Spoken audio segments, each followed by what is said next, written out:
home of the 2022 MEAC Football Media Day presented by Cricket. Hey, smile. You're on Cricket. If you don't know who that is right there, that is my co-host. She's going to get me through this. The illustrious queen of HBCU football, Tiffany Green. What's up? Well, thank you. I appreciate it, MEAC Hall of Famer Jay Walker. Glad to be sitting here next to you again. Go ahead, bro.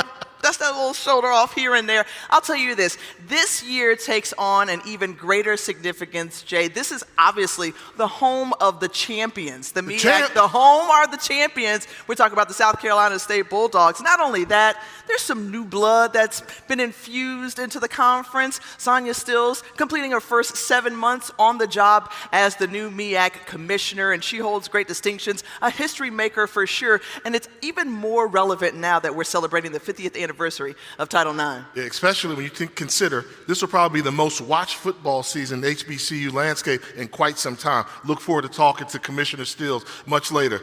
But Tiff, at the end of the day, you know what I am. Okay. I'm that football guy, right? Football. So let's give the people what they came here for. Let's get this thing going with the predicted order of finish in conference play.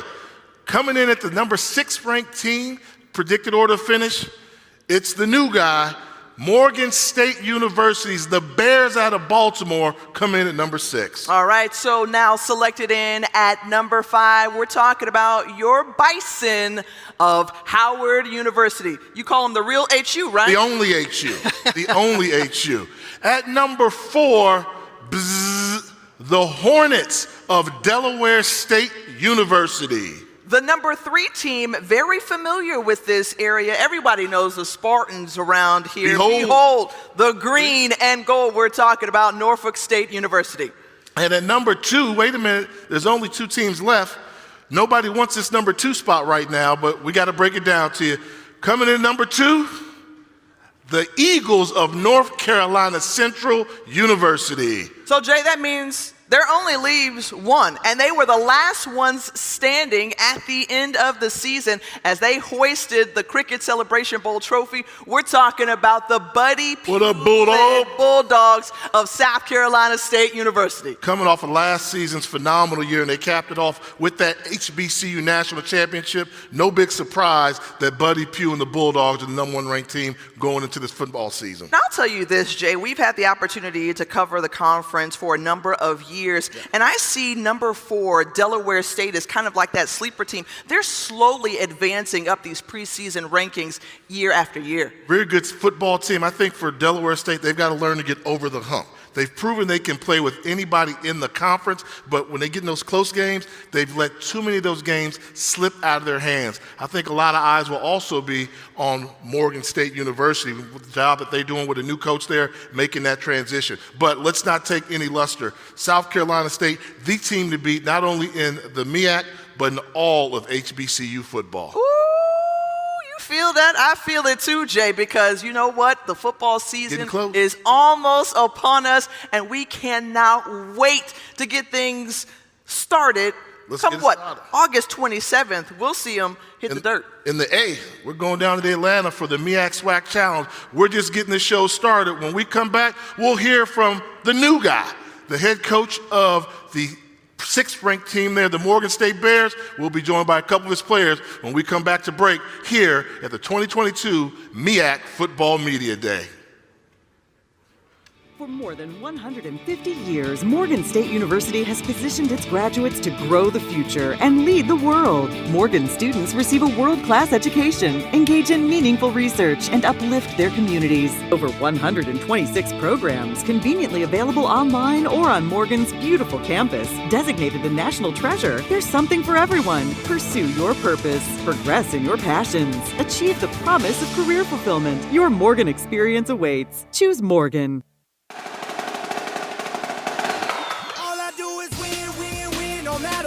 When you're part of something bigger than yourself, it feels like all you ever do is win, win, win.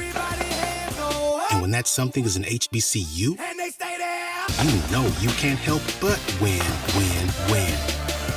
So, as proud supporters of HBCU programs, we just can't lose.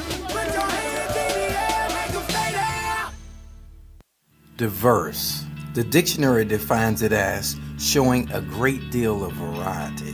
Here in Hampton Roads, we are diverse. So whether you drive your own car, ride a bike, or use one of Hampton Roads Transit's many modes of transportation, it fits within our lifestyle. And while you may never ride Hampton Roads Transit, chances are you depend on someone who does. Help us connect Hampton Roads. Hi. Hi. Oh, we all just got new smartphones at Cricket. Hi. Hi. Hola. Hi. Hi. Okay, bye. Make All right, welcome back to the MEAC Football Media Day. So glad that you were with us along with Jay Walker. On the stage, we've got the Bears from Morgan State, led by their first-year head coach, Damon Wilson. In the middle is Mr. Bruce Maddox, defensive back, along with Dexter Carr, an offensive lineman. Now, I'm going to tell you this. The new blood that Jay was talking about in Damon Wilson, well, he didn't have to travel very far. Coming over from Bowie State after 13 seasons, he had a very successful run, might I add, and many times over you found him in the playoffs winning the CIAA championships, coach of the year. With all of that grandeur, we welcome in Mr. Damon Wilson, the new head coach of Morgan State. I appreciate you. Hey, man, now I got to ask you, you see he's still shiny right now. You know, he got that shiny, that new car glare right there on him. Anybody can be shiny when you're undefeated, Right. but you're also winless. But I'd like to give you hats off as well for being the national. I think it was a proud moment last year when you were named the Division II, not just HBCU, but the Division II National Coach of the Year. What was that honor like? It was a great honor, and to understand the history and understand how many coaches before me from an HBCU conference had an opportunity to win the award, it was a great honor. Now, you're the new kid on the block in terms of the newest coach in the conference. When you analyzed the program, what was enticing? What made you decide you wanted to take your talent to Morgan State, and what do you think you have to do to get the Bears out of the cave? Well, understanding the history of Morgan State University is one thing. Academically, you can put a Morgan State degree against any university across the country. Talking to Dr. Wilson and Ms. Dean, our athletic director, they were really enthused and excited to take our athletic program to another level, so I'm excited to be a part of that. And what have you learned? I know it's a feeling out process there. What have you learned about some of the talent there, about some of the administration there? What are you learning that encourages you to think you can build a foundation for success? First of all, the cover is not bare. There's some football players at Morgan State University, and we're just going to add to that and make sure these guys understand our scheme. But walking that campus, one of the most friendliest campuses that I've been a part of. You know, they want to win. They want to support. So I'm excited to work with everyone on our campus. Shout out to Dr. David Wilson, the way he promotes the national treasure. Yes. I live in Maryland, so I know all about that there. Final question for you, Coach, there. You've won at the Division II level. Yes, sir. What do you see is going to be the biggest challenge trying to win at an FCS level? Football is football, you know, whatever the level it may be. Don't give me that. Don't give me that. Don't give me that. But football's football, Division III, Division II, but there's some teams that win, others that lose. What's going to be the key to success at Morgan State University? Getting the guys to buy into the program and changing the mindset and the culture. And I think that starts with educating them on past Morgan State University history. I got you. Well, let's talk to these players over here right now. Student athletes, first and foremost. Give me your name, your major, and your classification. My name is Bruce Maddox III. I'm a junior on the field, and my major is Information Systems and Sciences. What's going on, y'all? My name is Dexter Carr Jr. I'm a junior on the field, and my major is health education on the PT track.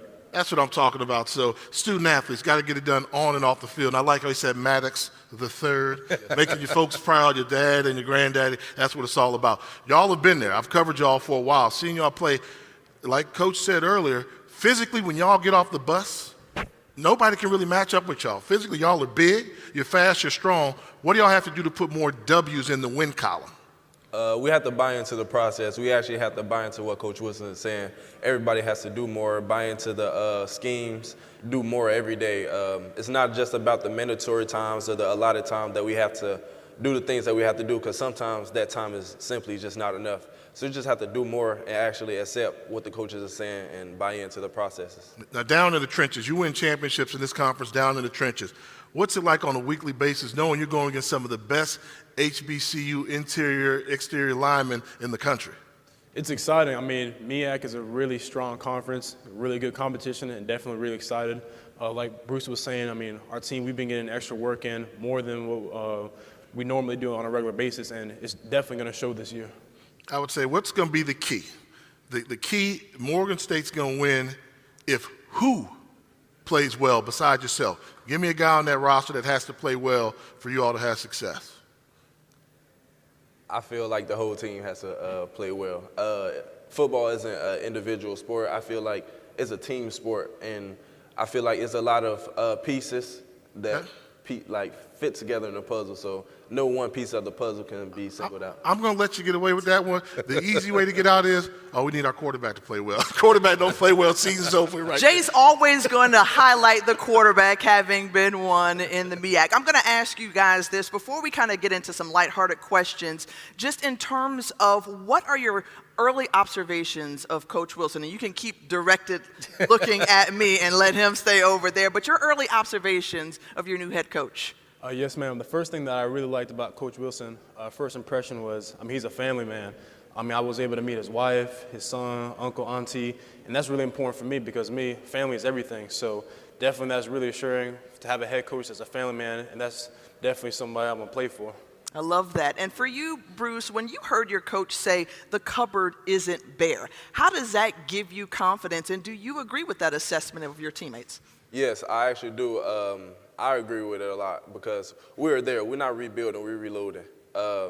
We definitely have the pieces there, and he makes us feel like that he believes in us. Like, he cares about us, he believes in us, and like Dexter said, he makes it a family. It's not just about football, it's about how can we be better off the field and on the field. So I definitely agree with everything that he said.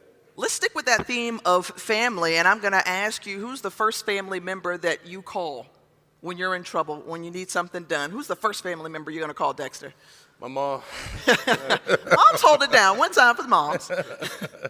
Mine, I just probably call my group chat with my mom and dad. I really don't know who to call, really. I just Group call chat? both of them. Group chat, yeah. You said to both of them. Like, you know, I like get a little both of group them. me or a little text thread or something like Yes, that, right? definitely. I hit the group chat, like, hey, y'all, I got a situation. And whoever free at the time, whoever at work, I just get one of them. All righty, well, with good luck to you all this upcoming season, fellas. Coach Wilson, we hope you look this sparkly at the end of the year if all things go right for you there. That's Damon Wilson, head coach of the Morgan State Bears. Those are the players he's a coach.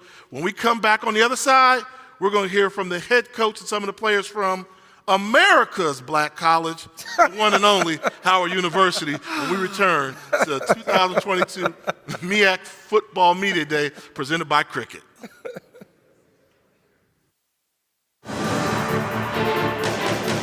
Here, we educate tomorrow's leaders today. The Howard Experience allows students to engage in self-exploration through sports, music, dance, and debate. A journey towards excellence in leadership for America and the global community. This is the Howard Experience.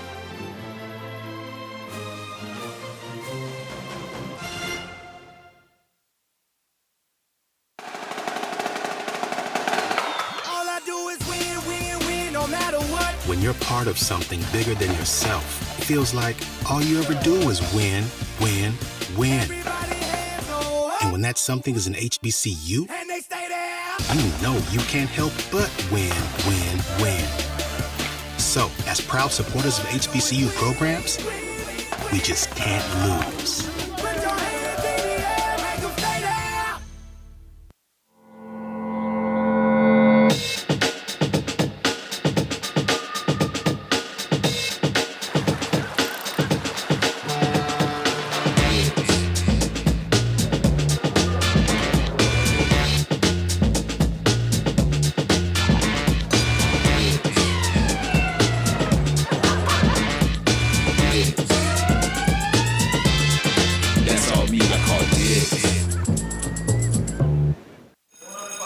Hi. Hi. Oh, we all just got new smartphones at Cricket. Hi. Hi. Hola. Hi. Hi. Okay, bye. Bye.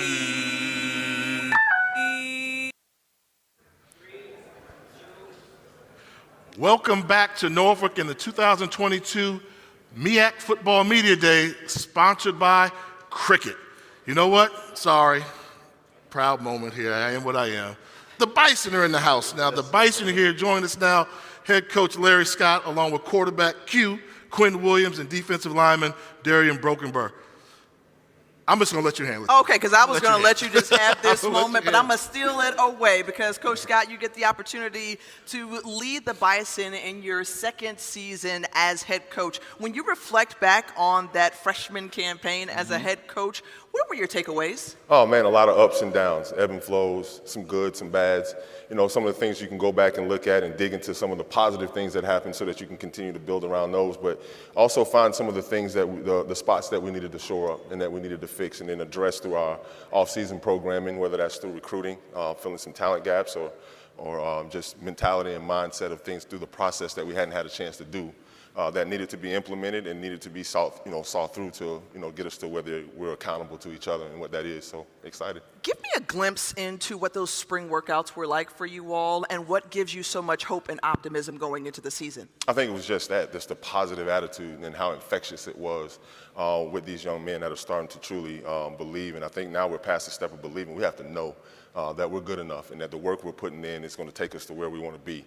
And the biggest thing is we're bigger, we're stronger, we're faster, but the most important part is we're more accountable now. Your first impressions of this year's team, how would you describe them? What makes this year kind of possibly that special year for you all? Just the energy, the vibe, the juice, the way they bring it every single day. I think you get excited about that because the energy in the weight room, the energy on the field, and how they approach each other. There's no cliques. There's no any of those things. They're kind of a really tight group that have really come together really fast, but they've come together the right way. Details, accountability, the tough fun. They're not afraid to confront each other anymore about doing things the right way. And guys are taking that in love now instead of in offense. And that gives us a chance to really be good. Well, we have heard coaches talk about just the importance of buy-in and culture. And so we're going to see how that manifests itself on August 27th for the Cricket MEAC-SWAC Challenge against Alabama State. Obviously, you want to be the last one standing and playing in the A at the end. However, what is the most important lesson you feel like you can take away from that Week 0 game? And the sense of urgency that comes with that and what you have to have to come together quickly and understand that this is an awesome opportunity. This is why you come to Howard. This platform, this game, for our football team, this is probably going to be one of the biggest stages in college that these guys have had a chance to play on. So it's going to be imperative that we understand that sense of urgency, be excited about the opportunity, fall back on our training, and just let it rip and go have fun. And Quentin, I'm going to ask you because obviously you'll get to play in front of millions of fans on ESPN. Excuse me, ma'am. Better than 2,300 yards. Oh, wait a minute. Okay, wait a minute. It's Howard University. I need to know their academic background. I need to know what's your major and what's your classification. I'm a senior in the classroom, and I major in criminology with a minor in sports administration. I'm also a senior in the classroom, a major in criminology and a minor in sports administration. Proceed. All day. Y'all pray for me, okay? All right, so Quentin, in terms of, your performance on the field last season, better than 2,300 yards, 16 or so touchdowns through the air, what are the building blocks that you can cement yourself as one of the best quarterbacks potentially to come through Howard that you've been working on this season, off-season? This offseason has been big for me in the development of this offense, getting a lot of returning guys. I think last year we kind of figuring things out and with the system and how they wanted to go and just learning what I'm comfortable with and what the coaches like to call and then just kind of getting the ball to guys that can make plays for us. So I'm excited. Those guys make my job a lot easier. I want you to provide some insight on some of the weapons you get the opportunity to throw to this season. We have a lot of guys. Of course, you guys know Antoine Murray and then some guys on the slot, Richie La Raza and Casey, and then another guy, a young guy that's making edges on this team is Nashawn Zakaya. And then a plethora of backs, and then as long with our tight ends, and then got to shout out my big guys up front, but yeah. Mr. Brokenberg, in terms of the statement that you hope the Bison are able to make at the start of the season, what's that message that you're trying to send to everyone? I want to show that, this team has come a long way, especially coming off of our first full off season. I want to show that this team, as Coach has said, has gotten bigger, stronger, and faster, and we're ready to take the steps we need to take to win. And what's going to be the strength of your defense, in your opinion? I think we're going to be good, well-rounded all around this year. I'm just excited. I think every position has a lot of talent, and I think we're all hungry and ready to go get it. I love the optimism with which players and coaches get to talk about before the season starts, and we'll get a chance to see you all with that full athletic ability on display this year. All right, Jay, so I asked some questions and kind of gauging in how they felt about the season. Now you get to come in and tee them up with some lighthearted stuff. Yeah, certain things we want to know. So what game on the schedule do you look forward to besides the opening game in Atlanta? That's a big one. Give me a game that you kind of look forward to when you see the schedule. Okay, for me personally, the Morehouse game, just a great venue, getting a chance to travel. City. And then, yeah, that's pretty much a big game for me. Just being able to travel and just be a part of that great venue, and just a great opportunity for us as a program just to be in that game. There. Personally, I'm excited. Southern Florida, because my family's from Southern Florida, so I'm excited to go down there and get to play in front of all my folks. Man, these Bison, y'all different, man. We have the best homecoming in the world. Yeah. You cannot lose homecoming. Homecoming, first and foremost, you got to be excited about that one. Coach Scott, let me throw this one at you there. What's the best thing about Howard University? The best thing is the culmination of it all. I think in the end of the day, the scope is just so large of what the university brings, from the social experience, academically, athletically. It's the holistic experience that you get when you decide that you want to be a Howard man. So at the end of the day, I think it's whole in totality is what makes it special. Darian, give me your get hype song before the game. Game day, you're up there trying to get, because all them, y'all got to be hyped up on that D. What's your hype song? I got to go with the Meek Mill, Dreams and Nightmares. Who? Meek Mill, Dreams and Y'all Nightmares. thought I was finished? Yeah. Hold on, wait a minute. Okay, come on, y'all feel me. Quarterback, same question to you, Q. For me, it'd be Future, Chicken to an ESTG. That's a go-to for me just to get me going. And I like Future. See, I'm down with Future. And I would have been a little Kendrick Lamar because I'm a West Coast guy, but stuff like that. And then if you all weren't playing football, what other sport would y'all be playing? Oh, yeah, you know. I've always said I like hockey. Dudes just as big as us on ice skates. You say hockey? Yes. Wow. But you said you were from Florida. Well, I'm from Virginia. My family's from Florida. Oh, family's from Florida. Hockey? And The Tampa Bay Lightning play hockey down I there. Stanley Cup understand champs. it, but, they don't have, places for you to really practice that down there. I like that. I respect that. Gentlemen, I can't wait to see the Bison take the field this season under the direction of their second-year head coach, Larry Scott. Looking forward to a very competitive season. Jay, anything you want to say before we go to break? H-U? You know. Okay, First ladies and and 10. Bison. We need more of that. No, you see how that kind of fell flat? It's okay. I'll let you have your moment, and this is what happens. So thank you so much for the Bison coming on stage, and we'll be back with more from the MEAC Football Media Day presented by Cricket. We'll talk to the Hornets of Delaware State when we return.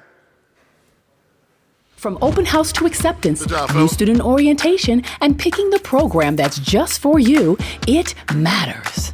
From scholarships to meeting with advisors and making new friends, and all of the campus life and activities, it matters.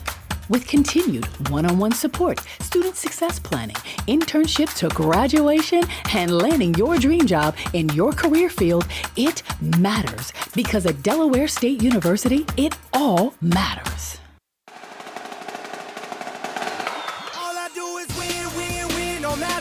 When you're part of something bigger than yourself, it feels like all you ever do is win, win, win.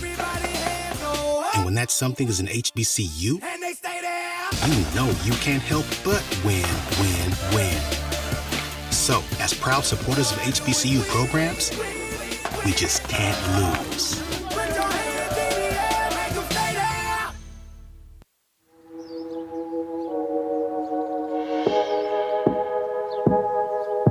Hold fast to dreams. For if dreams die, life is a broken-winged bird that cannot fly. Hold fast to dreams. For when dreams go, life is a barren field, frozen with snow. Hi. Hi. Oh, we all just got new smartphones at Cricket. Hi. Hi. Hola. Hi. Hi. Okay, bye. Bye. Hi, we're back here in Norfolk for the MEAC Football Media Day. Joining us on the stage, Rod Milstead and his Delaware State Hornets. Thank you so much for being here. Coach predicted to finish 4th in the preseason rankings, and I've got to say, the Hornets put folks on notice, I feel like, last season. Would you feel like that's an accurate assessment? No, not at all. I heard about it and I'm very disappointed, but I've never been a person that was concerned about what people thought of me. My whole career has been exceeding the expectations, and I think our Delaware State Hornets are the exact same team of the makeup of their head coach. These guys are upset. They heard it too.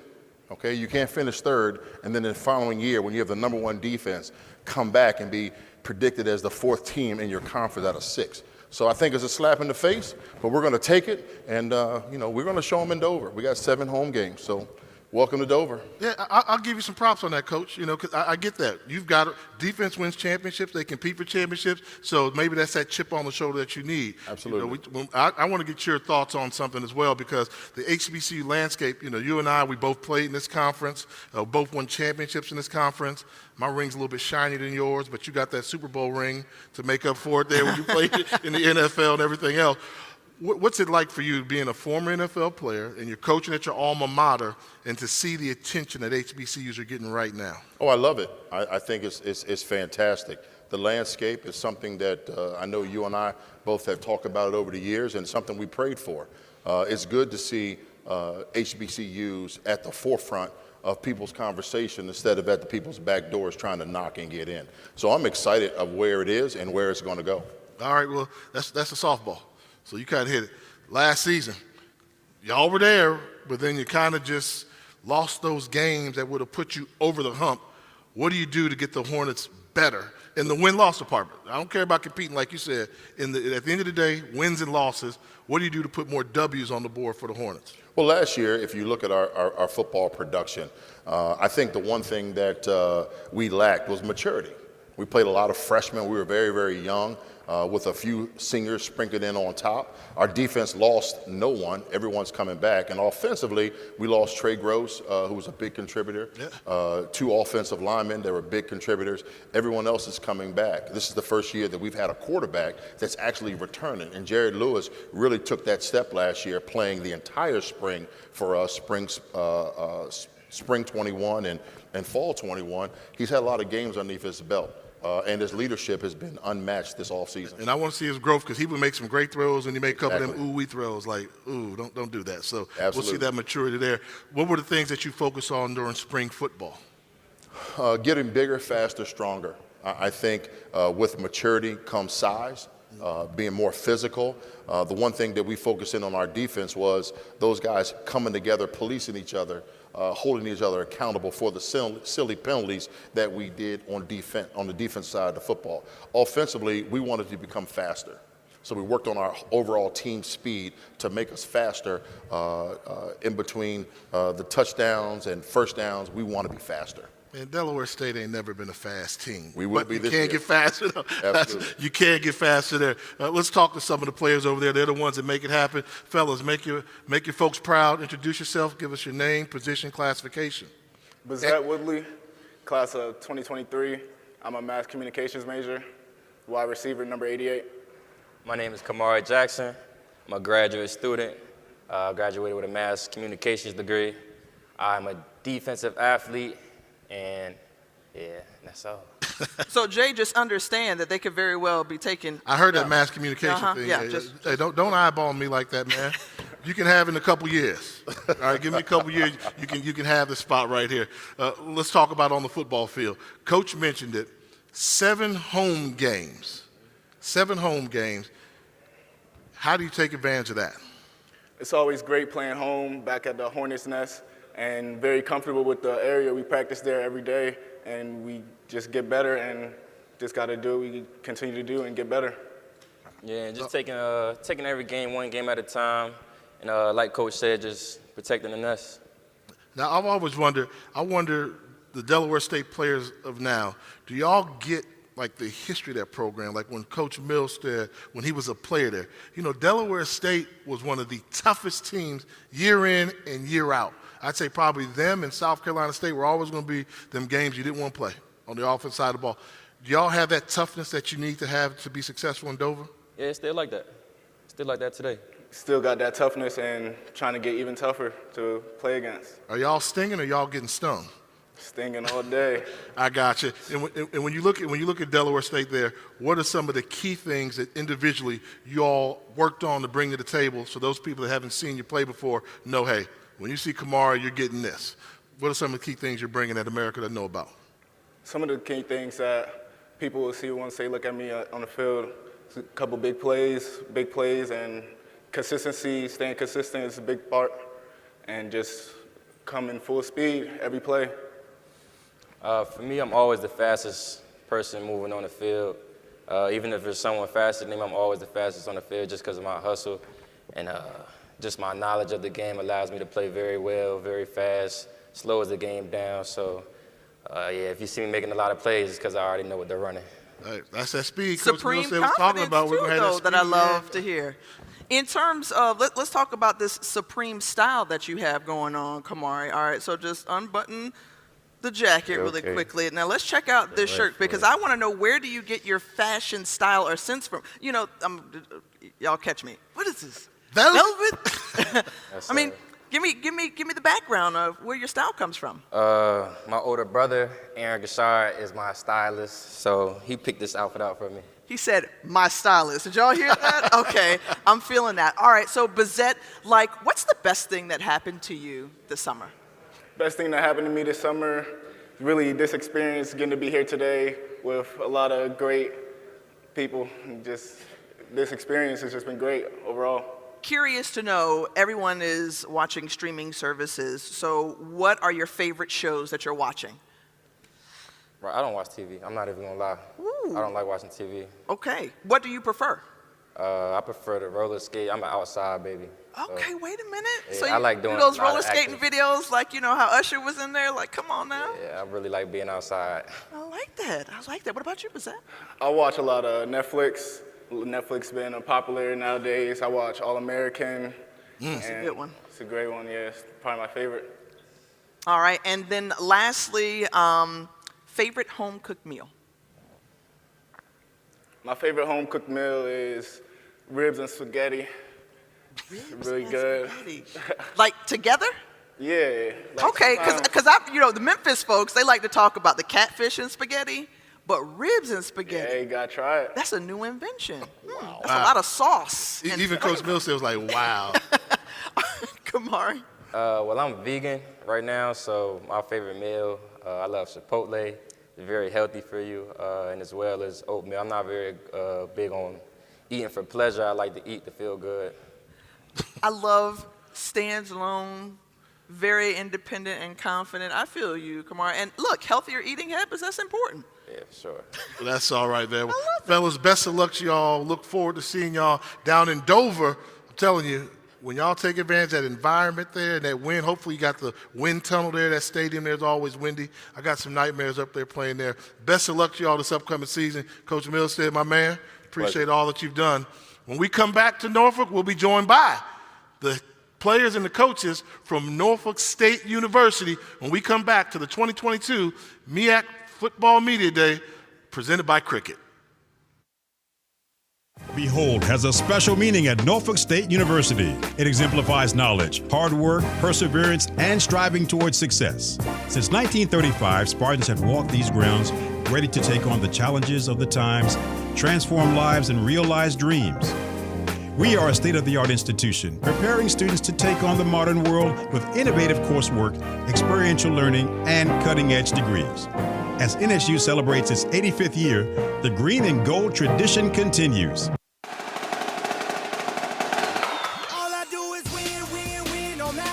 When you're part of something bigger than yourself, it feels like all you ever do is win, win, win.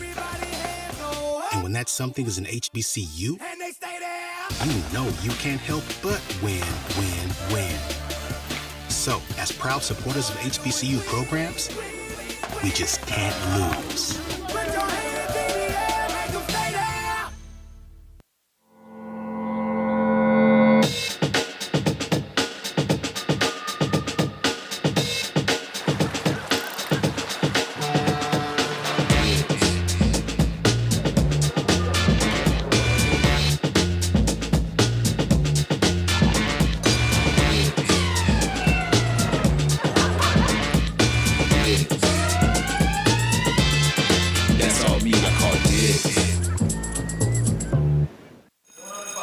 Hi. Hi. Oh, we all just got new smartphones at Cricket. Hi. Hi. Hola. Hi. Hi. Okay, bye. What's good, everybody, and welcome back to the 2022 MEAC Football Media Day presented by Cricket. I'll tell you that we are delighted to have the Norfolk State Spartans on the stage, led by their head coach, Dawson Odoms. Now, you came from Shelby, North Carolina. You made your way now to this Hampton Roads type area. What's it been like for you to be here now, second season, more ingrained with the Spartans? Well, it's outstanding. I think when you look at your second year, you're more comfortable. Your relationships with not only your players, but administration, auxiliary staff, the people that make up Norfolk State University, which is a great place to be. A lot of water, a lot of sunshine, a lot of rain. You're liable to get any kind of weather, but it's a great place to be. Great opportunity for a platform to be able to showcase what a great tradition we have at Norfolk State University. I'm excited about the 2022 season. We got some great young men that we're tutelaging and mentoring. So it's just a great opportunity for me and my family. We're blessed and grateful to be at Norfolk State University. And two great young men sitting next to you, and Colby Bird and Marquise Hall. Now I'm gonna toss it over to Jake. He's gonna ask these hard-hitting questions to y'all. I'm gonna just, come in with some light and fun. Well, can we get it out the way? Behold. The green and gold. All right, thank you. The conviction. They got it. That's what it is. Belly. Coach Odoms, how would you describe your first season at Norfolk State last year, and what did you learn? Well, up and down. I learned a lot about our football team. I thought the relationships from the time that we got in to take over was very difficult, but we began to put those relationships together. We went through a 6-game winning streak. We lost the last 3, but the process is in place now. I think discipline is something we're going to hang our hat on, and I feel really good about the young men that are coming back and the young men that we're bringing in. All right, you brought it up. Man, what happened in the year? I mean, y'all controlled your own destiny. I think we were down at a game in North Carolina Central, then it seemed like the wheels fell off. What happened? Well, I think when you look at the last 3 games of the season, I think turnovers led to us letting teams back in it, and defensively we couldn't get off the field on 3rd down, and we gave up some big plays. But I really think that we did a lot of growth in that. Those 3 games is something that we had to go through. That was part of our journey. We're looking forward to 2022 and see if we can be a better football team.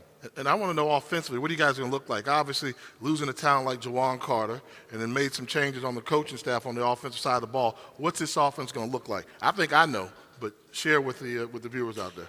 Well, we're going to be a spread offense. I think we're still going to have the same mentality, but Coach Myers has done an outstanding job as our offensive coordinator. We're going to take what the defense gives us. I think he's one of the bright young minds in the profession. He's going to do his magic with the quarterback position, who I think we got about 3 or 4 guys that's going to compete for that position. And hopefully when we come out of fall camp, whoever that guy is, he just needs to take care of the football and play with great discipline and execute on 3rd down and give us the opportunity to score. So we're looking forward for our spread offense to be explosive. Chop wood and carry water. That's a book that you talk about a lot. What's that mean to you? Why is it important? Well, it's all about process, being process-driven. You got to fall in love with the process. I really believe every successful head coach has a process that they follow, and it's about getting your players to understand that process and follow in line. Process, it's not about time. It's about if you just chop wood and carry water, over time, you're going to produce the results that you're looking for. Gotcha. Fellas, what's going on? Introduce yourself to America, make your folks proud. How you doing? Marquise Hall. I'm a graduate student at Norfolk State University studying urban affairs with a focus in, what am I focusing? With a focus in community development, linebacker. Colby Bird, I play center. Just graduated in entrepreneurship, general business. Finally got my degree. Entrepreneurship, focus on business. That goes hand in hand there. Yeah. Let's start off talking about the line play. Line play is big. Coach Odoms, his history always had some of the best line play, no matter where he was. What's he bringing to that line? Just wants us to play physical. Get your hands on someone, get them there fast, and move them out of the way. And when you take a look at the mindset going into this year, off of how you finished last year, what's been the team overall mindset? What motivates y'all? Just going forward each and every day, taking day by day, just understanding the process, and from a defense standpoint, just being dominant and relentless. Let me ask you this question, because Coach said he thinks y'all learned from that 3-game skid you had at the end of the year. Is that true, and what did you learn? That's all we could do is learn from that. Just learn to finish and execute. no matter what part of the game we're in. And when I look at Norfolk State, I mean, obviously you guys explosive. You know, had some playmakers there all over the field. And the outside part of the ball could play with anybody there. What's it take for you guys as a team, as a unit, to come together and say, we're just not going to be explosive here and there. We're going to complete the deal this year?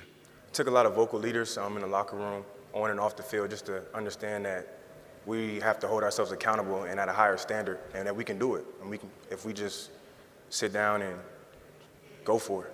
And everybody wants to know, what did Coach Odoms bring to the program? When Coach O got there, I mean, big-time hire, leaving the school down in Louisiana, coming up here, big-time hire. What did you all think? What was your mindset there, and what did y'all learn about your coach? He brought discipline, period. This dude? Discipline. Man, just because he look hard, man, he's a good dude, man. Process he's got that look to give you discipline, but he's a good guy, and that's a good trait to have right there. In terms of, you know, kind of the laughter, the lightheartedness, what do you feel like the personality of this team is, Colby? I think we're all focused. We're all ready to go out there. You know, we're just excited to really get on the field and hit someone in a different color jersey.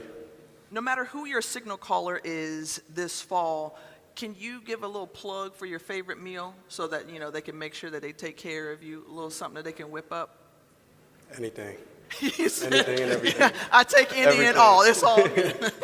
Now, you mentioned, Marquise, that you are studying urban affairs. What actually drew you to that major, and what is it about? Urban affairs, what drew me to it was my undergraduate in sociology, and I love people, I love community. I actually look to go into, you know, just helping communities, whether it's federal government, whether it's law enforcement, just giving back to people and understanding city life and how it's built, how it's come about. I love that. These are two individuals, two young men who are going to better our society. Colby, you were talking about, you just graduated, two graduates here on the stage. So the entrepreneurial business mindset that you have, what's the business that you want to open? I would love to run a gym one day. I mean, after football, I'd love to coach too. So just kind of be able to do both of those at the same time. I think it's something I can make work out. I love getting to know more about the student athletes. That's what it's all about. We go underneath the helmet. We go underneath the helmet, let you know some of these dudes need to keep them helmets on, but we go underneath the helmet. I like the bow tie look there, man. That's sharp right there. First bow tie spotting of the day. Well, Coach O, you know, we're looking forward to a very exciting season for you guys there, but we got something for you. Before you go, Spartans, we got a little something for you. Let's go to video. What up, MEAC Nation? It's Deshaun Dixon of the Jacksonville Jaguars and former NSU Spartan. I just want to say, you know, good luck to you guys this season. I'm rooting for the MEAC. And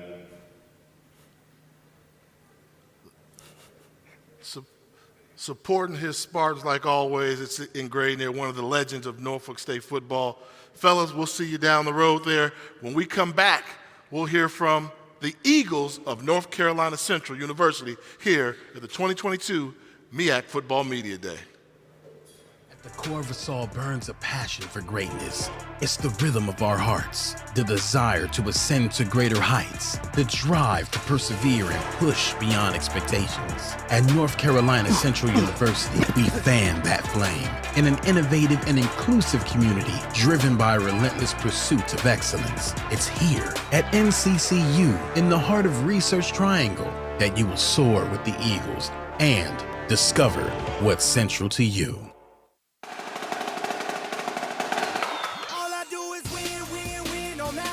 When you're part of something bigger than yourself, it feels like all you ever do is win, win, win. And when that something is an HBCU, you know you can't help but win, win, win. So, as proud supporters of HBCU programs, we just can't lose. Diverse. The dictionary defines it as showing a great deal of variety. Here in Hampton Roads, we are diverse. So whether you drive your own car, ride a bike, or use one of Hampton Roads Transit's many modes of transportation, it fits within our lifestyle.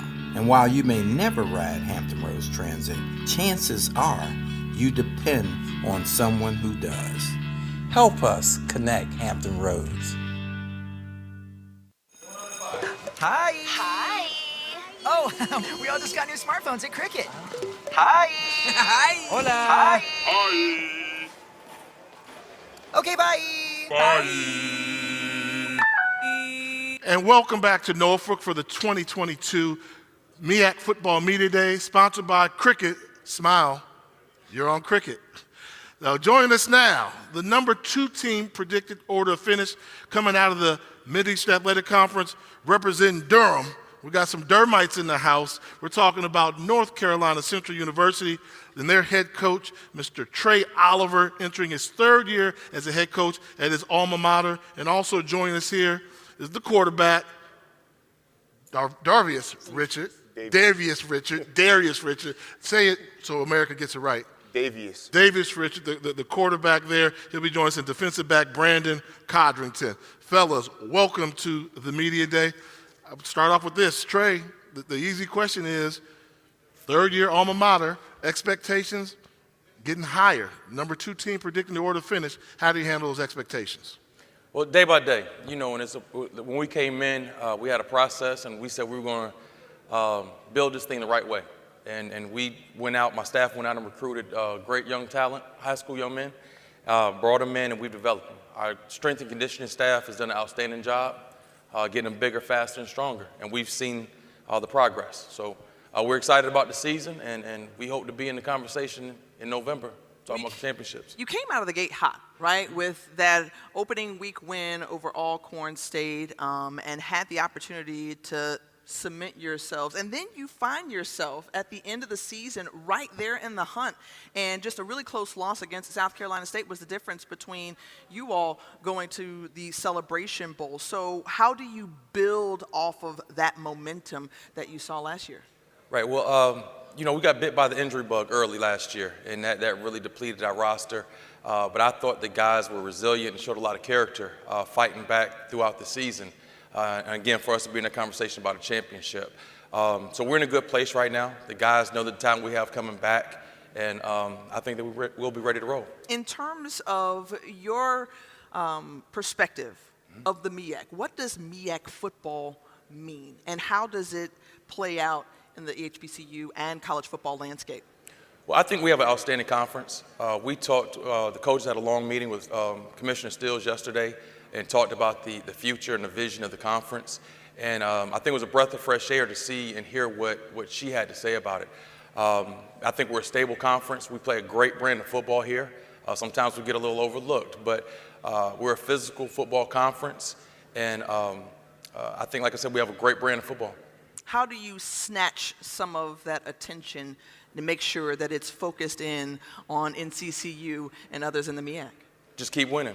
And I think we've done that. If you look over the past 10 to 20 years with the Celebration Bowl and the MEAC-SWAC Challenge, I think our conference has shown that we're strong and we can play with anybody in the HBCU world.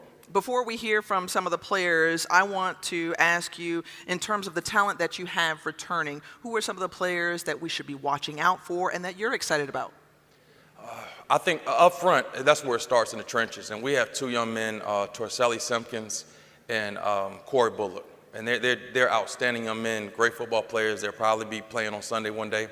Then obviously our receiving core, we have Devin Smith, Andrew Smith, and E.J. Hicks coming back. Defensively, we have quite a bit of depth. And I can't sit up here and call out names. I'll be up here all day long. But believe this. Who are you?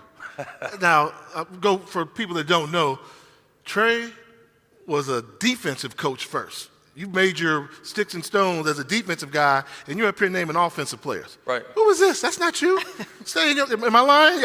I tell you, defense.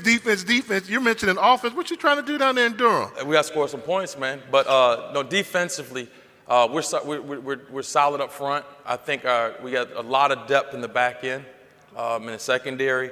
And we have a huge addition with our defensive coordinator, Courtney Cord, coming over from North Carolina A&T. I'm good. I was just hats off to you. You've come a long ways as a coach. Now you can. Back in the day, man, he couldn't even tell you who this backup running back was. Now it seems like he knows who everybody is. So good job. I'm learning. Look, he talks offense, but lest we not forget second best defense in the conference a season ago. Brandon Codrington, you were a part of that. So from your perspective, what's the strength of that unit? I feel like our strength is our chemistry and our defensive backs. That's really our strength. I feel like we're going to do very well this year. Davius, you came out the gate strong and had a really solid performance in Atlanta. Gutsy performance. What does it take to finish and play in Atlanta in December? I think the biggest thing is going to be consistency, keeping that same energy like we brought to Atlanta, keep it throughout the season, and also starting off fast, jumping right out to get on people, and not waiting till the mid or second half to show what we got. Is starting off fast and getting to the point. Brandon, the mindset that you are taking into this season, what have you done to sharpen your skills, not only as a player on the field, but also as a leader? I had to take a step back and realize, and just take a bird's eye view of everything and look at things that I can improve on as a leader. And that's just helping out even the weakest link on the team, because the weakest link is, So I feel like really just becoming a better leader and making sure the young guys, they need help with anything, making sure they're good. And because I had that when I came in, and I really appreciated that. So just really making sure the young guys are good. In terms of, I want everyone to get to know you all a little bit better, right? And so I want you to share your motivation for why you play football. Brandon and then Davius. My motivation is, I've been playing football since I was 7 years old, and I've always been, quote-unquote, smaller guy. So I've always had that as a chip on my shoulder, that I feel like size doesn't matter. Just go out there and ball. So that's really what really motivates me every day. For me, I got quite a few motivations. I mean, first and foremost, it's easy to say my family, want to make my family proud. But also, I motivate myself, going in week week out, I want to be the best person that I can be, the best football player that I can be. So that's a big motivation. Also, my teammates, I know a lot of those guys count on me. They see the work that I put in, I see the work that they put in. So seeing that work that they put in motivates me to be better and try to be the best that I can be. See, that's a humble guy right there. See, I was quarterback. Why did I want to play football? Because I wanted to throw touchdowns, and I wanted everybody to have all eyes on me. That was my motivation to go out there and be great. But let me ask y'all a couple quick questions there. Both of y'all, I want to answer both of y'all. Who's your favorite football player of all time? All the time, I'm a DB. I gotta say Deion. Quarterback, so I have to say Tom Brady, most accomplished. Tom Brady, okay, I got you. What's the best video game that's out right now? Yeah. Warzone, Call of Duty. Yeah, you have to be, Call of Duty Warzone or Apex. I got you. And then where's the spot that everybody goes to hang out in Durham? Coach ain't going to tell. He already know about it. He went there too, so I probably could ask Coach the same question. I mean, for real, if you're speaking team-wise, anybody room, they meet up in the room. Okay. But, the food spots, the Danker, pretty popular place. So those are the two spots for real. I got you. And then the last question I'll ask you is, North Carolina Central football is? Great. Just like on my phone. Finish. When our motto is be great, and each letter in great stands for something. So if anything, great. Brandon, North Carolina Central football is? Great. I gotta. I mean, that's our motto, is be great. So I gotta stick with that. Trey, put it to you. North Carolina Central football is? We ready. Ready? Ready. I let the guys be humble and everything, be great and all that stuff, but we ready. That's what's up. We certainly hope that you all have a very successful 2022 fall campaign. And, there was a guy who was sitting on the stage with us last year. He has a quick message as we take a look at the video screen. What's up, MEAC? This is Ryan McDaniel. I just wanted to say good luck on your upcoming season. And for my little word of advice is, just keep believing in yourself, keep working hard. It's all going to pay off in the end. But with that being said, North Carolina Central's going to bring home the championship this year. So let's go Eagles. Is that right? No cap. You think y'all should be competing for that championship? That was cool. Thanks, Ryan, for sending that in, supporting your fellow Eagles. Good luck to y'all this upcoming season. When we come back on the other side, they're number 2. We'll be joined by the defending HBCU and Mideast Athletic Conference champions, the Bulldogs from Orangeburg, South Carolina State University, when we come back. There will come a time in your life that you'll have to ask yourself, are you next? The next Hall of Famer. I hear you call it. The next great leader. Elements in the periodic table. Yes, the next nuclear engineer. The next great musician. Are you next? Are you next? I'm next. South Carolina State University. Are you next?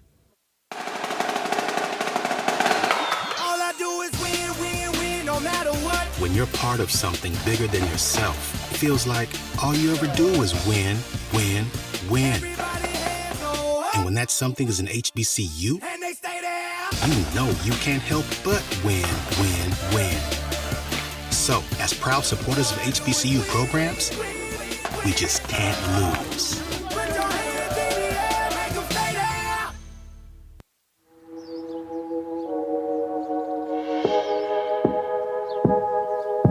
Hold fast to dreams.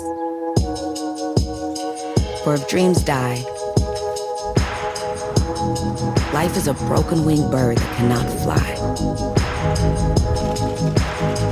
Hold fast to dreams. For when dreams go, life is a barren field, frozen with snow. Hi. Hi. Oh, we all just got new smartphones at Cricket. Hi. Hi. Hola. Hi. Hi. Okay, bye. Bye. Dollar glasses. Welcome back to Norfolk, Virginia, home of the 2022 MEAC Football Media Day presented by Cricket. The champs are here. Joining us here on the set now, give it up for the South Carolina State Bulldogs, their long time winningest coach. Wait a minute, not that long. Well, it's been a long time, but winningest coach in South Carolina State football history, Buddy Pugh, also joining us, quarterback Corey Fields, and linebacker, love this name, Jablonski Green. Yes, sir. First question I want to ask before I even talk to Coach, Jablonski, where'd that name come from? My dad, that's my dad's name, so I mean. Are you junior? Yes, sir. Oh, we got to say that, Jablonski Green Jr. Oh, man. Coach Pugh, start off with you. How important, recap last year. We can't discount that. Recap last football season for the Bulldogs. Well, it all starts in our first 4 games. First 5, we were 1-5, 1-4. And had no idea we had any possibilities. At that point, I was just trying to figure out how to get our team back together. We on the bus back from FAMU and got beaten up pretty good. And, at that point, we got to get Why you look at her when you said FAMU beat you up pretty good? Because they beat the starch out of me. It was really pretty good. So we go from there to our conference schedule, and we win a game, but it's close. I think it's like Delaware, and it's a close game. And we probably should have gotten beaten there. I think it was like 13-7. And then from there, every game was that way, right on through the rest of the roster that way. So it was a tough season for the first part, and then after that part, then we started to really build some momentum. I can tell you that it was a gratifying experience because our kids never gave up on anything. And anytime you have a situation such as that, then you really think that you might be, right at the edge of breaking. And we were right there, but we never did. So it was a lot of fun to be a part of that because our guys showed so much of a heart through that whole deal. Now, Coach Pugh and players, I want you all to each tell me what that experience was like for you all winning the Cricket Celebration Bowl. I would have to say for me, it was breathtaking. That was my first time winning an actual championship on a huge level like that. So for me, it was breathtaking and a great experience. Coach? Well, it was, I guess, maybe a notorious kind of affair for us. Everybody, everywhere saw it. I don't know of anybody in the state of South Carolina who did not see that game. And people who had no idea where South Carolina State was in South Carolina State knew after that game. So it was enjoyable, and it was gratifying, and it was especially notarizing as far as letting people know about South Carolina State. And Jablonski. As far as me, it was a blessing just to see what the team went through the whole season, starting off 1-4, then we got in the conference play and kept fighting and kept battling through adversity. So just to see my boys go through all that and we still was able to finish with our end goal, it was just a blessing. And how did you all stay focused on that game? As Coach Pugh said, going into it, I think everybody on the outside, except for y'all, thought that y'all were probably going to lose that game. Was that chip y'all carried on your shoulder? What was that spark plug to make you say, you know what, we got to go take care of business? Honestly, the moment they said Jackson State was going against us, it was completely, we was cut out. So they was like, it's all Jackson State, all Jackson State. So we took the media portion of it out and was like, let's just focus on us. Focus on football. Let's get there and do what we got to do. And Coach Pugh, I've heard you say a couple things about the importance of that game, not only for the football program, but for the university. What have been some of the rewards of being crowned HBCU national champions at the Cricket Celebration Bowl? Well, anytime you have an opportunity to do something such as that, and it does things for your university. We were trying to drive enrollment, some of that kind of stuff. It gives us a chance to be known worldwide that way. So we've had a good little influx of population, student population because of this deal. But, anytime you have, a situation in a game like the Celebration Bowl, we really got to make sure that we understand just how powerful it is and how big a tool it is and how big a property it is. It's for our league, the Celebration Bowl might be the best piece of land that we own. And it's a situation where you really get an opportunity to have something between us. I guess with the SWAC and MEAC kind of co-owners of that deal, some similar to that. Well, to have that as a property that way is something that I think our league can take and build on. And at this point, I feel that we kind of at the dawning of the Super Bowl, how they did things at their beginning. So we get a chance now to really be at the beginning of that deal, and we reaping some of the benefits with our university as our league will, and I think our entire HBCU culture will. And it's also a property or place where you all have found a home. Right? The Mid-East Athletic Conference is 5-1 in those celebration bowls and continuing to show the dominance of this conference. Now I'm going to ask, what has been the response since winning and now walking around Orangeburg? What has everybody been saying? It was a bunch of positivity. Everybody tell you congratulations and so forth. And after about 2 months of that, it was just regular college life in Orangeburg. Now, I love the Burg. I love Old Burg. Now, you only got about 3 streets there. They're going to rename one of the streets after the Bulldog championship team. I'm just joking. But Hargrave, Darius Leonard. Coach Pugh, last year you told us that Jacoby Durant was going to be a pro. Yeah. You didn't lie. Who's next? Well, we got this guy here. We got Jablonski Green Jr. We got Shaq Davis out there. Big wide receiver. Yeah, and our whole team's got people sprinkled through it that could possibly be that way. Who's to say that the Court Fields won't move on and be a prospect of some sort? So, what I like to think is that all of our guys have a shot, and it'll sort out as we get close to the top. But I really like to see Jablonski and B.J. Davis, our inside linebacker, can run like the wind, have a shot. How you say you've been here for a while? I mean, I remember when these dudes were freshmen and you were talking about them linebackers as little pups running around, and y'all have not disappointed. Y'all continue to be physical. And I think, Tip, that's one of those moments where when South Carolina State is good, they're the most physical team in the conference. They beat you up. And then when things go bad for them a little bit, they kind of get a little bit softer. Me and Coach Pugh talked about it. But Corey Fields, you brought an aspect to the game in South Carolina State that I was not used to seeing. Passing the ball, throwing the ball. You get hot, light it up. What's it going to take for you to stay in that zone throughout the season now that all expectations are even higher on you? It's just a competitive drive of playing college sports. At the end of the day, your job can be taken at any time, so you got to go out there and perform. And then when you talk about on the defense side of the ball, you and Davis there as well, defensively, what's been the key success ingredient that y'all have that people just don't know about? Staying consistent and playing together, that's it. Y'all stay together, play together. I got you there. I like it. Now, gentlemen, we've talked football, we've reflected, we've looked ahead. I've got to know and let everyone know Your major? Physical education. Where you from? I'm from Hollywood, South Carolina. Hollywood?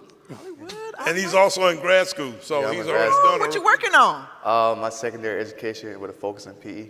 With the hopes of doing what? I want to be athletic director down the line. All right, everyone take notice. You could be an athletic director at one of the MEAC schools. Jablonski. I'm a physical activity management major, and I'm a senior.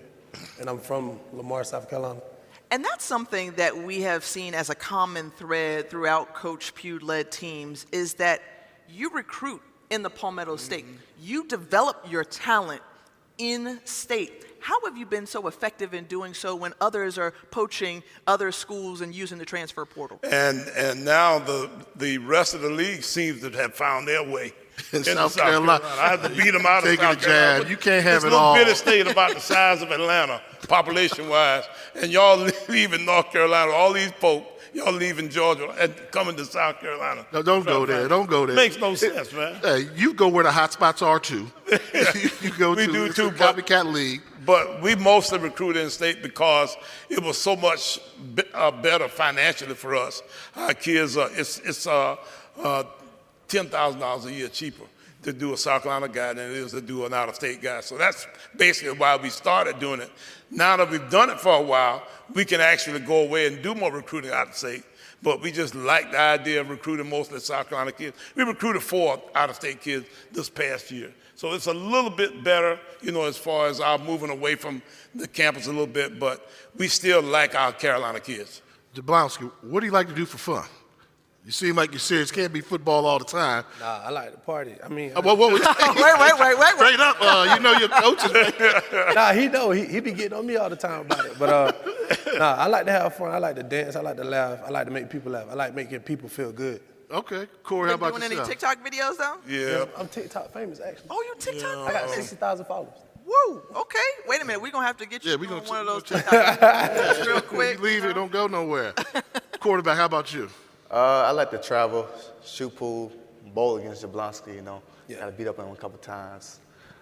I'm a shoe guy, too. That's my little interest I like getting into. What's the happening spot on the campus of South Carolina State? The pit, really, or either Called the pit? we call it K Block. So everybody come to where we used to stay. We don't stay on K Block no more, but everybody used to come to K Block. We just do what we do. I thought it would have been like right up against that fence that separates y'all and Claflin right there. They come to us. Oh, they come to y'all, okay. We are so excited to have you all with us. Again, the champions, relish in that, continue to carry that. Go ahead and show them off real quick. Corey, okay, yeah, he came on stage with the hardware, just so you know. And before we go, we got a quick message from your former teammate. What's up, fellas? It's Kobe Durant, cornerback for the LA Rams. I want to give a special shout out to South Carolina State, Coach Buddy Pugh, and the coaching staff and the players of South Carolina State. Ain't for nothing less than the Celebration Bowl, man. Go win it. Look at that.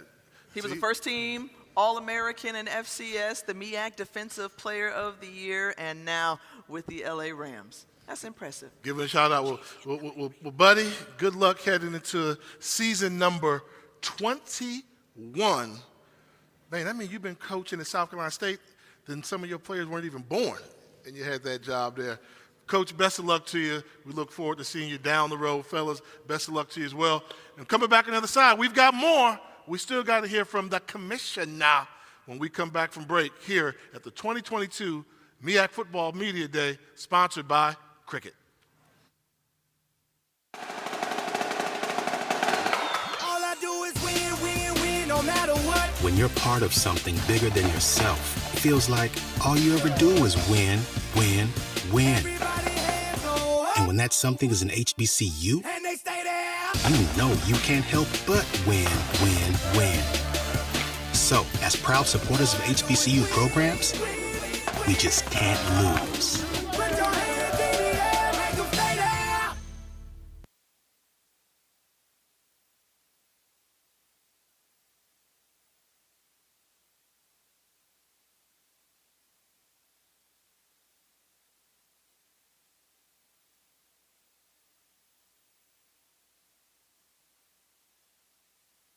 Are you ready for HBCU football? Join us in Atlanta on August 27th for the Cricket MEAC-SWAC Challenge Kickoff. Representing the MEAC, Howard University, and the Showtime Marching Band. Representing the SWAC, Alabama State University and the mighty Marching Hornets, a nationally televised primetime battle for conference bragging rights. Come early for the Coca-Cola fan experience and a showcase live performance by Atlanta's own 2 Chainz. For more information, visit MEAC-SWACchallenge.com. The Cricket MEAC-SWAC Challenge kickoff returns to Atlanta on August 27th. The celebration of HBCU culture starts at 2:30 p.m. at the Coca-Cola Fan Experience with music featuring the Showtime Marching Band, Mighty Marching Hornets, and a showcase live performance by Atlanta's own 2 Chainz. Then Howard and Alabama State will kick off at 7 p.m. at Center Parc Stadium. Game tickets start at just $10. For more information, visit MEAC-SWACchallenge.com. Hi. Hi. Oh, we all just got new smartphones at Cricket. Hi. Hi. Hola. Hi. Hi. Okay, bye.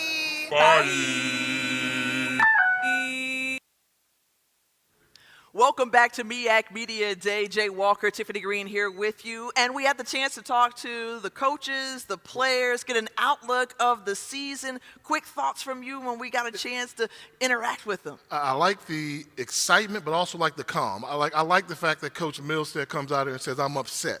We finished 3rd last year, defense coming back. We're going to 4th. And then also the naivety of some of the new guys don't know what to expect. You know, Damon Wilson at Morgan State doesn't know what to expect, thinks he has it in the quiet, probably about as confident as I've seen Trey Oliver in a long time.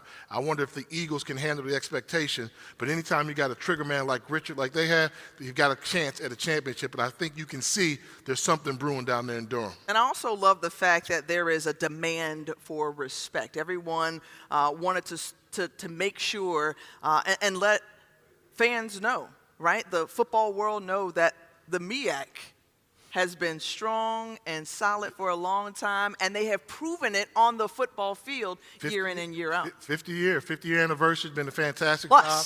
Got an opportunity to see the former commissioner, Dennis Thomas, who did a lot for the conference in terms of HBCU, as well as helping to go along with the Celebration Bowl, MEAC-SWAC Challenge. So many exciting things. And like I always like to say, my life philosophy, the best is yet to come. And this will be a fantastic football season upcoming. And the history maker in Sonia Steele, who is the first female athletic director of the conference. She'll be joining us in just a bit. However, we've got to talk about preseason honors. Everyone wants to see their name on that list to see who made first team All-MEAC. And we'll kind of go through a few of them. A lot of people hailing from South Kakalaki, along with North Carolina Central as well. Howard making a few appearances on this list. But I'm interested that on offense, J.J. Davis, the running back from Norfolk State, the lone Spartan there on offense. Yeah, you know, they spread it out there. So we take a look at the whole team, first team offense within this conference. J.J. Davis, best runner in the conference by far, got the numbers to back that up.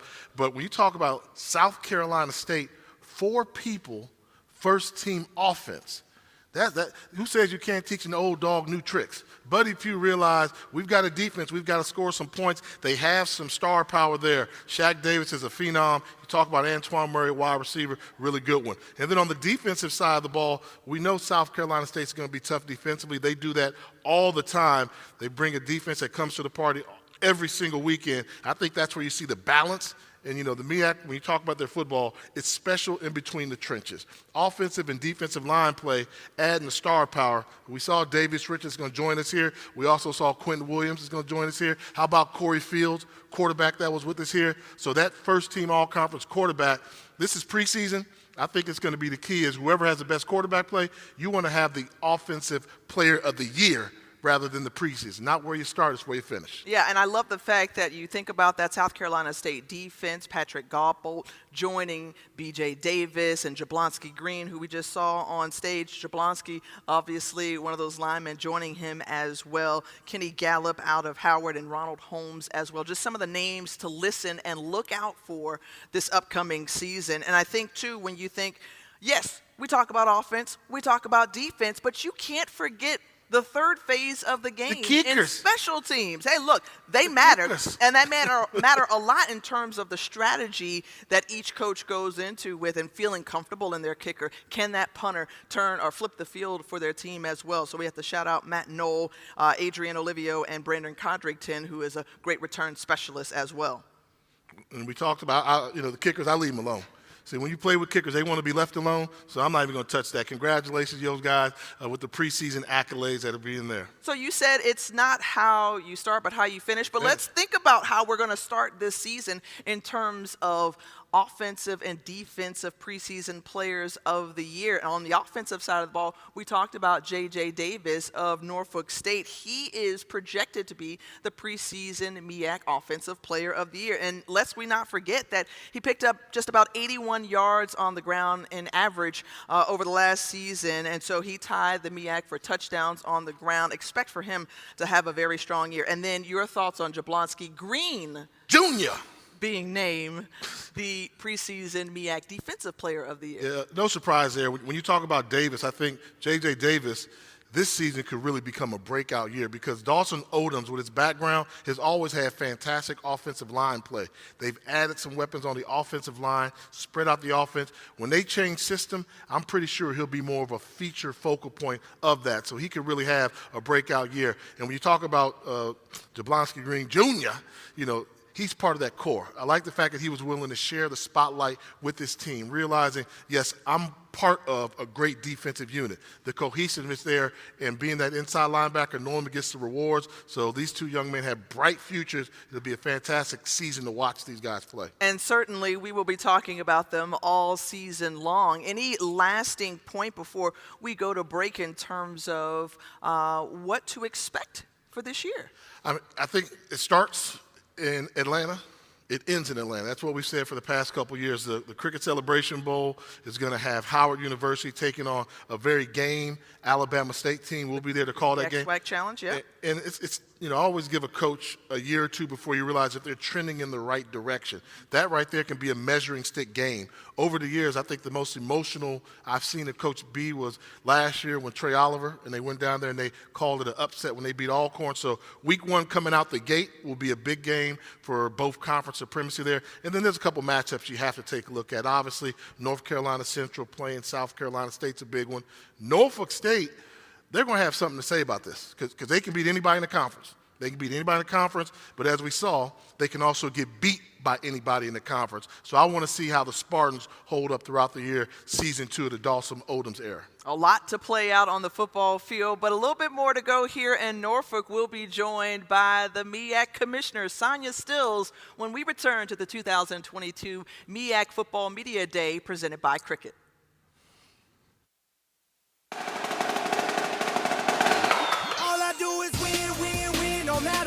When you're part of something bigger than yourself, it feels like all you ever do is win, win, win. And when that something is an HBCU, you know you can't help but win, win, win. So, as proud supporters of HBCU programs, we just can't lose. Are you ready for HBCU football? Join us in Atlanta on August 27th for the Cricket MEAC-SWAC Challenge Kickoff. Representing the MEAC, Howard University, and the Showtime Marching Band. Representing the SWAC, Alabama State University and the mighty Marching Hornets, a nationally televised primetime battle for conference bragging rights. Come early for the Coca-Cola fan experience and a showcase live performance by Atlanta's own 2 Chainz. For more information, visit MEAC-SWACChallenge.com. The Cricket MEAC-SWAC Challenge Kickoff returns to Atlanta on August 27th. The celebration of HBCU culture starts at 2:30 p.m. at the Coca-Cola Fan Experience with music featuring the Showtime Marching Band, Mighty Marching Hornets, and a showcase live performance by Atlanta's own 2 Chainz. Then Howard and Alabama State will kick off at 7 p.m. at Center Park Stadium.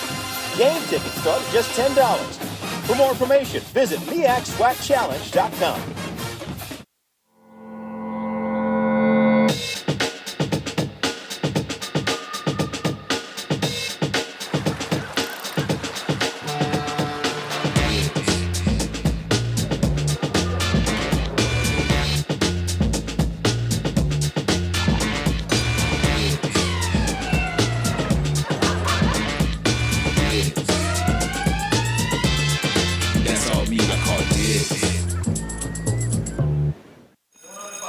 Hi. Hi. Oh, we all just got new smartphones at Cricket. Hi. Hi. Hola. Hi. Hi. Okay, bye.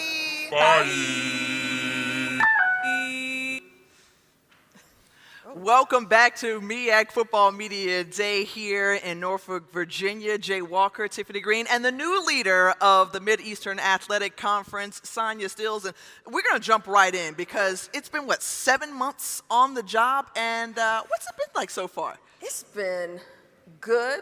It's been a challenge, but it's been great. It's been really great. And what are some of those kind of lessons learned that, that you've had to confront in the first several months? It's interesting because I came at an interesting time of the year, with transformation going on with Division I, realignment going on. So, I think I spent probably majority of time dispelling rumors. So, and that type of thing. But it's been very interesting in getting to know the membership in a different way. But I had a great foundation laid down by Commissioner. See, I'm the commissioner now. Commissioner Emeritus, some dude named Dennis Thomas. Just some dude now. Some dude, Dr. Dennis Thomas, who, laid the foundation for me to be able to do this position. Because I'm going to tell you right now, he told me years ago, you're going to be the commissioner. And I said, I don't know what you're talking about because I don't need, at the time, 11 bosses. And he said, take your hands off your hips, too. And I'm like, well, I'm going to go through my process, and but I'm going to do it. So here we are. You got to forgive me. This is like an HBCU moment. See, I feel like I'm back on the yard, Douglas Hall, Howard University, because my classroom was always full of dynamic, intellectually smart, challenging, beautiful African-American queens. So I'm sitting back here like, wow, I'm just taking it all in, challenged by your intellect. The nicest thing that you have said in a long time. Thank you, Jay Walker. We accept that. Yeah, we accept that. Drink us We in. receive it. But that being said, talking to some of the coaches around, and you mentioned earlier about there were so many institutions before, now that you got a number now, they all said they felt so positive after speaking with you over this past couple of days. What was your message to them? Look, consistently, we have great football. MEAC has consistently had great football, and this is nothing different. We have great coaches. We have the godfather of football, Coach Pugh, who put the smack down on Jackson State, and that just solidified the presence of the MEAC has not changed in regards to football. We got a great product, and we'll continue to go out there and do our thing. Expansion. Yes. Everybody, not just here, you got conferences contracting, conferences expanding. Mm-hmm. What's your thought process on the expansion? I don't care. No, seriously, with expansion, the conference has consistently gone through realignment in our history, and we'll continue to do so. But what we need to do is focus on, we have the commitment of the 8 institutions, the elite 8 institutions, and they made that commitment publicly. And so what we want to do is we don't just want to be grabbing institutions to get numbers. We want to make sure that they align with our mission, align with us athletically, but most importantly, align with us athletically. And so we want to be methodical about how we do this. And so despite what they say on the blogs, we're going to get there, but it's going to take some time. But what we need to do is concentrate on the foundation and strengthening our Elite 8 member institutions. You kind of referenced just now just the chatter that has been going on of discussion boards amongst fans, alumni, and this notion of a super conference. That has been tossed around, an HBCU super conference or a mega conference. What are your thoughts on that? Yeah, no. Oh, okay. So, when you talk about a super conference, look, what we need to focus on is having 2 strong Division I HBCU conferences. That's most important. Why should we dilute that? And then if you have a super conference, who's going to be left out? We have a great product out there, and we have the MEAC-SWAC Challenge, the MEAC-SWAC Celebration Bowl. It shows that we have great value as 2 strong HBCU conferences, and that's how we should function. What's good for the MEAC is good for the SWAC, and what's good for the SWAC is good for the MEAC, and we're going to work together to ensure that we continue the HBCU culture. Put you on the spot here. What's next for the MEAC? What do you have? The MEAC has always been cutting edge, trying something new, experimenting. What are some of the things you're thinking about exploring as a conference? So we are, part of my vision is to ensure that we are telling our story, and we do it visually and graphically. We want to make sure that what we're doing is telling what our student athletes are doing, not athletically, but academically, what's going on. With name, image, and likeness, what are our students doing? I think one of the student athletes that was here this week, football student athletes, is an upcoming barber. Well, let's tell that story. We want to be able to do that. We want to be able to put more of our Olympic sports on a national platform. We made history for the conference of doing our men's and women's tennis championship broadcast. And so we want to do more of those things so that we can show the full gamut of what the MEAC has and what the MEAC brings to the table. In terms of, something that Jay mentioned earlier, he gave us some props, Sonia, just about us being here. Okay, history maker. And this is also the 50th anniversary of Title IX, which we celebrated last month. And it's near and dear to me because I got to be a part of the Mideastern Athletic Conference and was a student athlete. Obviously, your presence here means so much, but what has the conference done to celebrate this landmark? Yeah, it's incredible. I wouldn't be here without Title IX. And so, I recently spoke on Capitol Hill as part of a panel to talk about Title IX and what it means to me and to our conference. We have, think about it, out of 6 football playing institutions, we have 3 female athletic directors over football playing. How incredible is that, with Title IX? And so, we've done a lot of storytelling of the history of the women that have made strides in the MEAC. And so we want to continue to do that. We've partnered with the YWCA,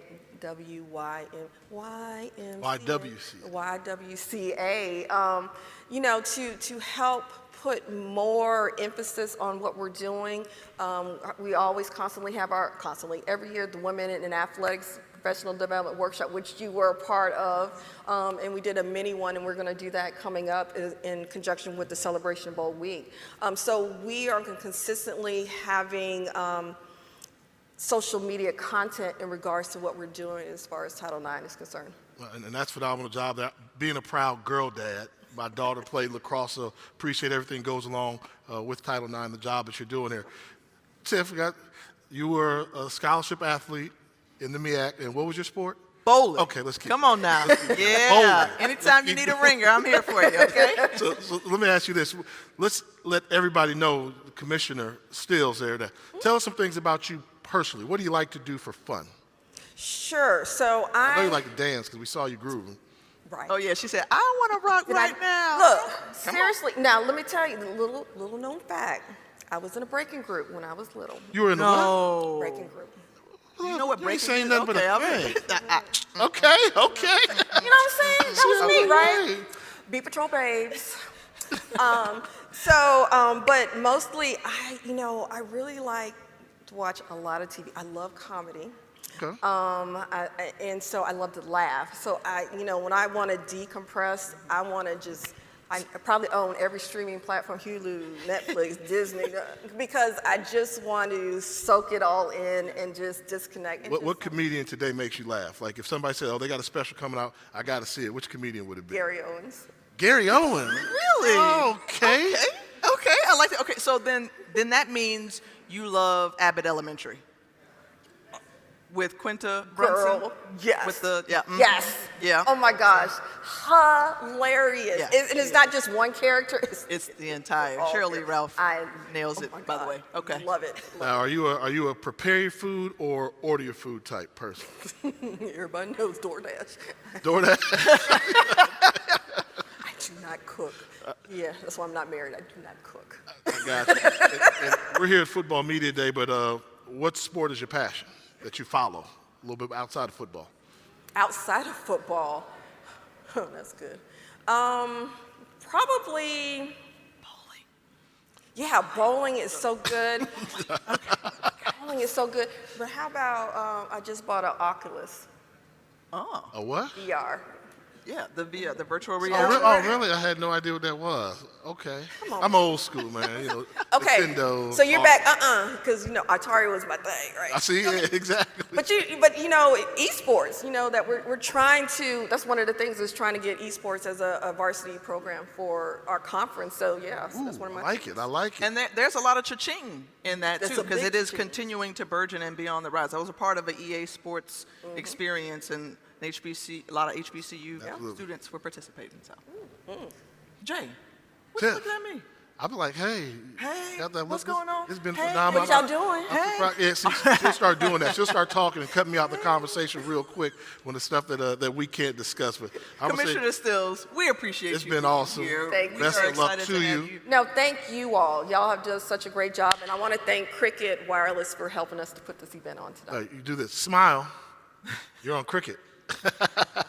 It's been a ball. Best of luck to you. We will definitely see you down the road at the games. Continued success. Anything we can do for you, let us know. Absolutely. Like always. And Tiff, One of the again, premier HBCU conferences. We're talking about the Mid-Eastern Athletic Conference. We've been so overjoyed and delighted to be here to talk to the commissioner, to talk to the players and coaches about the upcoming season. And we can't wait. We hope you can't wait as well. Remember, it kicks off August 27th in Atlanta on ESPN2. If you're not in the stadium, you can watch it. We're talking about the cricket MEAC-SWAC challenge between Howard and Alabama State. So lots to look forward to. Thank you again for being here with us for the 2022 MEAC Football Media Day presented by Cricket. Jay Walker, Tiffany Green, Commissioner Stills, and we out.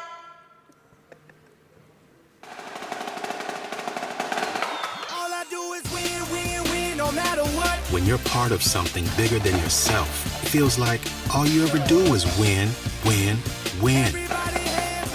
And when that something is an HBCU, And they stay there. you know you can't help but win, win, win. So, as proud supporters of HBCU programs, we just can't lose.